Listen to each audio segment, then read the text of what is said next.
Илјадници корисници низ Македонија, но и во Турција, Бугарија, Грција и Соединетите Американски држави неколку часа не можеа да пристапат до сервисите на Google. Не можеше да се користи електронската пошта, мапите на Google, но и сервисите Google Drive и YouTube.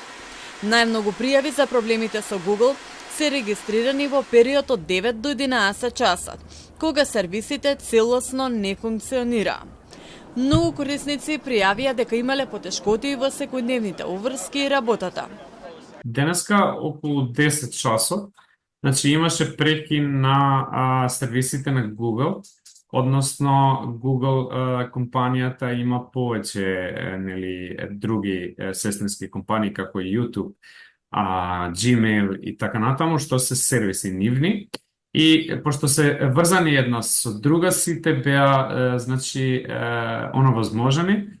За сега од Google нема официјални информации за причината за прекинот. IT експертите велат дека може да станува збор за технички проблем, но не се исклучува ниту можноста за сајбер напад. Доколку навистина станува збор за сајбер напад, тогаш голем број податоци на корисниците се загрозени. Ако станува збор за некој хакерски напад, колку е тоа опасно?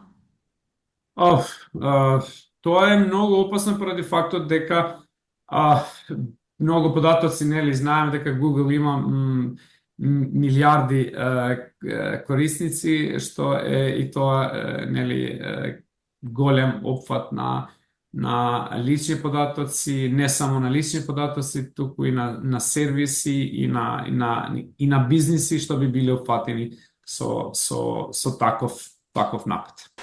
Прекинот траеше неколку часа, а во текот на денот сервисите почнаа постепено да се стабилизираат.